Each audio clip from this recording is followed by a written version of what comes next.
Vous allez maintenant apprendre à déterminer le nombre dérivé d'une fonction. Pour déterminer le nombre dérivé d'une fonction, nous avons besoin d'une notion qui est celle de limite que vous verrez en terminale. Donc on va ici donner une description de la limite, donc expliquer ce qu'est la limite de manière intuitive et suffisante pour résoudre les exercices qui vous sont proposés. On va d'abord planter le décor, soit f une fonction définie sur un intervalle i, petit a un nombre réel de i et h un réel non nul. Vous savez calculer le taux de variation de f entre a et a plus h. Le taux de variation de f entre a et a plus h, c'est f de a plus h moins f de a sur a plus h moins a. A plus h moins a, c'est h. Donc, le taux de variation de f entre a et a plus h, c'est f de a plus h moins f de a sur h. On peut calculer ce taux si h est différent de 0, ce qu'on nous indique ici, si a plus h appartient au domaine de définition de f, ce qu'on nous indique ici, et si a appartient au domaine de définition de f, c'est ce qu'on nous indique ici, a est un nombre réel de i. Une fois que l'on a calculé le taux de variation de f entre a plus h et a, on va faire tendre, c'est donc un terme qui est nouveau pour vous, on va faire tendre h vers 0. Ça veut dire quoi? Ça veut dire que l'on va donner à h des valeurs de plus en plus petites. Par exemple, 1/10, 1/100, 1/1000, 1/100000. Et on observe ensuite le comportement de f de a plus h moins f de a sur h. Si donc ce taux de variation, quand on fait tendre h vers 0, c'est-à-dire quand on donne des valeurs de plus en plus petites à h, si ce taux de variation lui-même tend vers un nombre réel, c'est-à-dire qu'il est de plus en plus proche d'un nombre réel, ce nombre réel, on va l'appeler f' de a. Et on va dire que f est dérivable en a, que f' de a est son nombre dérivé, et que ce nombre dérivé f' de a est le réel vers lequel tend le taux de variation de f quand h tend vers 0. Donc si ce taux de variation quand h tend vers 0 tend vers un nombre réel, ce nombre réel que l'on va appeler f' de a est le nombre dérivé de f. Et là, on va dire que f est dérivable en a. Tout de suite, deux illustrations avant de revenir à cette définition pour la recommenter à la lumière de ce que nous aurons appris avec nos deux illustrations. Première illustration, nous allons montrer que la fonction f définie sur R par f de x égale x2 est dérivable en 1 et calculer son nombre dérivé en 1 que l'on va appeler f' de 1. Pour cela, on va déterminer le taux de variation que l'on va appeler t de h de cette fonction f, qui est la fonction carrée, entre 1 et 1 plus h, avec h différent de 0.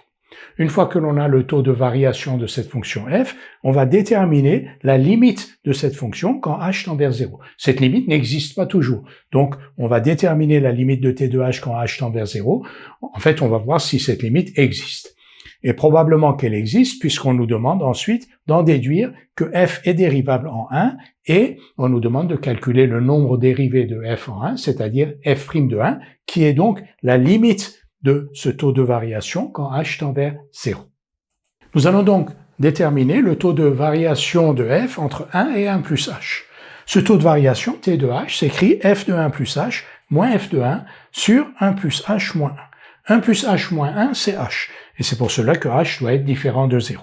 On sait calculer f de 1 plus h, puisque f de x égale x2, f de 1 plus h, c'est 1 plus h au carré, c'est donc 1 plus 2h plus h2. Identité remarquable. f de 1, c'est 1. Donc f de 1 plus h moins f de 1, c'est 1 plus 2h plus h2 moins 1. Les 1 se simplifient, donc il reste au numérateur 2h plus h2 ou h2 plus 2h. Au dénominateur, on a h. Donc, le taux de variation de la fonction entre 1 et 1 plus h est égal à h2 plus 2h sur h, c'est-à-dire h plus 2. Ça, c'est la question 1. Question 2, on nous demande de déterminer la limite de ce taux de variation quand h tend vers 0, donc on a cette fameuse notion de limite. Qu'est-ce que cela signifie? Cela signifie que, est-ce que, quand on donne des valeurs de plus en plus petites à h, est-ce que t de h se rapproche d'un réel? La réponse est oui. Le réel est égal à 2. Pourquoi? Parce que par exemple, si vous donnez à h la valeur 0,1, t de h vaut, t de 0,1 vaut 2,1. Si vous donnez à h la valeur 0,01, t de h vaut 2,001. Ainsi de suite. Si vous donnez à h la valeur 1 millième, 0,201, t de h vaut 2,001. Donc, au fur et à mesure que h se rapproche de 0, t de h se rapproche de 2. Donc, c'est tout ce qu'il faut savoir et savoir expliquer. On n'a pas besoin d'autre chose. Donc, la limite, quand h tend vers 0 de h plus 2 est égale à 2. En fait, c'est ce que l'on obtient tout simplement en remplaçant h par 0, mais n'oublions pas que h doit être différent de 0. Donc h est très très proche de 0, il n'est pas nul, mais il est très très proche de 0, et alors t de h, lui, est très très proche de 2. Et on dit donc que la limite de h plus 2, quand h tend vers 0, est égale à 2. Et comme cette limite existe, d'après notre définition, f est dérivable en 1, et son nombre dérivé que l'on note f' de 1 est justement égal à 2. Une seconde illustration maintenant, on nous donne la fonction f définie sur R par f de x égale x2 plus x. On nous demande de déterminer le taux de variation que l'on va appeler t de h de f entre 2 et 2 plus h, avec h différent de 0. Puis de déterminer la limite de t de h quand h tend vers 0. Cette limite n'existe pas toujours, mais là, si on nous demande de la déterminer, c'est qu'elle existe. Et d'en déduire que f est dérivable en 2 et calculer son nombre dérivé, c'est-à-dire f' de 2. Nous allons donc déterminer le taux de variation de f entre 2 et 2 plus h. Donc t de h, le taux de variation, c'est f de 2 plus h moins f de 2 sur 2 plus h moins 2. Le taux de variation d'une fonction f entre deux réels a et b, f de b moins f de a sur b moins a. Ici, f de 2 plus h moins f de 2 sur 2 plus h moins 2. 2 plus h moins 2 est égal à h, c'est pour cela que l'on a besoin que h soit différent de 0. f de 2 plus h, c'est 2 plus h au carré plus 2 plus h. On développe 4 plus 4h plus h2, identité remarquable, plus 2 plus h. Ce qui donne donc h2 plus 5h plus 6. Ça, c'est f de 2 plus h. f de 2, on remplace x par 2, donc 4 plus 2, 6. Donc, f de 2 plus h moins f de 2, il faut retrancher 6 à h2 plus 5h plus 6. Donc, on obtient t de h, le taux donc de variation, qui est égal à h2 plus 5h, son numérateur, divisé par h, son dénominateur. On simplifie par h qui est différent de 0, et on obtient h plus 5. Donc, le taux de variation entre 2 et 2 plus h de la fonction f est égal à h plus 5. Quelle est la limite de t de h quand h tend vers 0? Est-ce que cette limite, est-ce qu'il existe une limite? Si h devient de plus en plus petit, proche de 0, est-ce que t de h est de plus en plus proche d'un réel?